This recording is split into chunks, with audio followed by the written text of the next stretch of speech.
Hello friends, welcome to Saumya academy. कुछ questions आज हम लोग देखते हैं बिजनेस इकोनॉमिक्स के। I hope all of you are good और आप लोग अपनी टीजीटी पीजीटी एग्जाम की प्रिपरेशन भी कर रहे होंगे। तो स्टार्ट करते हैं question. Reasoning from the general to the particular in economics is called.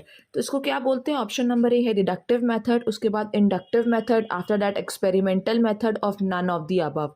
तो यहाँ पर क्या बोल रहा है, हमारा जो तर्क चल रहा है वो कहाँ से चल रहा है? वो जनरल टू पर्टिकुलर चल रहा है। तो जनरल टू पर्टिकुलर हमारा किस में आ जाएगा? डिडक्टिव मेथड में आ जाएगा, क्योंकि इंडक्टिव मेथड में क्या आता है? पर्टिकुलर टू जनरल आता है, यानी एग्जाम्पल टू रूल आ जाता है। इसको क्या बोलते हैं? Inductive method. और यहाँ पर जो हमारा पूछ रहा है ये हमारा जनरल टू पर्टिकुलर पूछ रहा है, यानी रूल टू एग्जाम्पल पूछ रहा है, तो क्या आ जाएगा? Deductive method. Next question, the branch of economics which focuses on what should be. तो व्हाट शुड बी पे फोकस करना है, यानी अर्थशास्त्र की वह शाखा जो जोड़ देती है कि क्या होना चाहिए, तो ये कहलाता है नॉर्मेटिव इकोनॉमिक्स या आदर्शात्मक अर्थशास्त्र। और अगर यहीं पर आपसे क्वेश्चन कुछ चेंज हो जाए और पूछे व्हाट इज, यानी क्या है, तो वो आपका क्या हो जाएगा? वो आपका पॉजिटिव साइंस आ जाएगा, यानी पॉजिटिव इकोनॉमिक्स आ जाएगा, यानी वास्तविक अर्थशास्त्र से संबंधित वो क्या होगी? विचारधारा होगी। और क्या होना चाहिए? ये आपकी आदर्शात्मक अर्थशास्त्र से संबंधित विचारधारा है। Next question, if production is zero then fixed cost for short term will be. यानी यदि उत्पादन शून्य है तब अल्पकाल में स्थिर लागत होगी, तो क्या होगी? ये आपकी पॉजिटिव होगी। यानी इसका एक एग्जांपल से समझिए, यदि उत्पादन शून्य है तो माना मशीन की लागत 10 रुपये, तो वह उत्पादन 10 या 20 होने पर भी 10 ही रहेगी, यानी आपकी मशीन की लागत क्या रहेगी? वो 10 ही रहेगी, तथा यह राशि धनात्मक होगी, न कि ऋणात्मक। तो यही आपसे पूछ रहा है कि अगर प्रोडक्शन जीरो है तो उसके बाद क्या बोल रहा है? अल्पकाल में स्थिर लागत क्या होगी? ये हमारी होगी पॉजिटिव होगी। Next, which one is odd, यानी यहाँ पर कौन विषम है? पहला इकोनॉमिक पॉलिसीज, इकोनॉमिक प्लानिंग यानी आर्थिक आयोजन, सोशियो कल्चरल फैक्टर सामाजिक सांस्कृतिक कारक, मैक्रो इकोनॉमिक सिनेरियो, समष्टि अर्थशास्त्र परिदृश्य। तो यहाँ पर ये क्या हो जाएगा? ऑड वन आउट निकालना है आपको, यानी सोशियो कल्चरल फैक्टर सामाजिक सांस्कृतिक कारक। Next, the Marshallian utility analysis is based on the less valid assumption of. Marshall का उपयोगिता विश्लेषण का एक न्यून तर्क संगत मान्यता पर आधारित है। तो ये मार्शलियन यूटिलिटी एनालिसिस ये आपका किस पे है?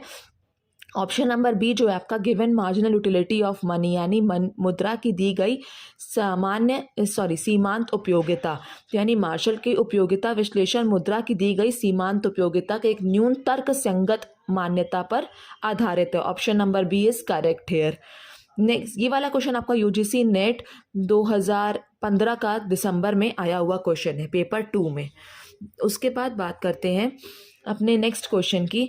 Business economics is a subject which, यानी व्यावसायिक अर्थशास्त्र को उस विषय के रूप में परिभाषित किया जाता है जो, ऑप्शन नंबर सी आपका, deals with the tool of economics used for decision making in business, यानी व्यवसाय में निर्णयन के लिए प्रयुक्त अर्थशास्त्र के उपकरणों से संबंधित है। यानी बिजनेस इकोनॉमिक्स आपका किससे संबंधित है? ये आपका economics used for the decision making in business, उससे रिलेटेड है आपका ये वाला टर्म। ये भी आपका यूजीसी नेट पेपर 2 दिसंबर 2013 का क्वेश्चन है। आपका पेपर 2 जो होता है वो आपका सब्जेक्ट बेस पर होता है नेट का, और पेपर 1 जो होता है वो सबका कॉमन होता है।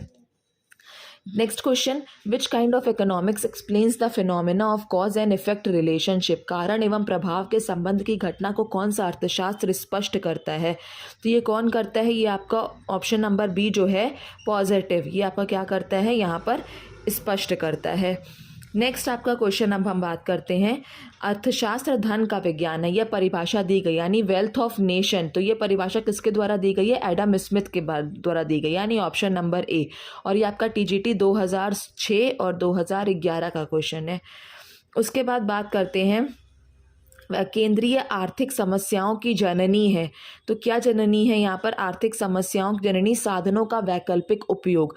चूंकि वर्तमान समय में किसी एक साधन के अनेक वैकल्पिक उपयोग होते हैं, ऐसी स्थिति में यह समस्या उत्पन्न होती है कि किस उद्देश्य की पूर्ति हेतु कौन सा ऑप्शनल चीज़ को हम, उसके सब्स्टिट्यूट को हम यूज़ कर पाए, जिससे क्या हो, हमें अधिकतम प्रतिफल की प्राप्ति हो, यानी मैक्सिमम सेटिस्फैक्शन उससे क्या हो, हमें रियलाइज हो। तो इसीलिए जो हमारा ऑप्शन नंबर बी है, साधनों का वैकल्पिक उपयोग, ये आपका करेक्ट ऑप्शन है। ये आपका पीजीटी 2006 का क्वेश्चन है। उसके बाद बात करते हैं हम अपने नेक्स्ट क्वेश्चन की। किसका विचार है कि अर्थशास्त्र सिरों के बीच तटस्थ है, यानी एंड्स ऑफ स्कैर्स मीन्स। तो ये वाला कौन सा है? ये आपका ऑप्शन नंबर बी रॉबिन्स की परिभाषा है। यहाँ पर आपके कुछ क्वेश्चंस इकोनॉमिक्स के ख़त्म होते हैं। इसके बाद हम उसके बाद अपनी नेक्स्ट क्लास में कुछ क्वेश्चंस और डिस्कस करेंगे। तब तक के लिए आप इस इन्फॉर्मेशन को किसी के साथ शेयर करिए, हो सकता है इस इन्फॉर्मेशन की किसी ना किसी को कहीं ना कहीं ज़रूरत हो। तब तक के लिए bye bye, take care of your self, और please like share and subscribe ज़रूर कर दीजिएगा and press the bell icon, ताकि आपको क्या हो, जब भी कोई अपडेट हो उसका आपको तुरंत अपडेट मिल जाए। क्लियर? Okay, bye bye.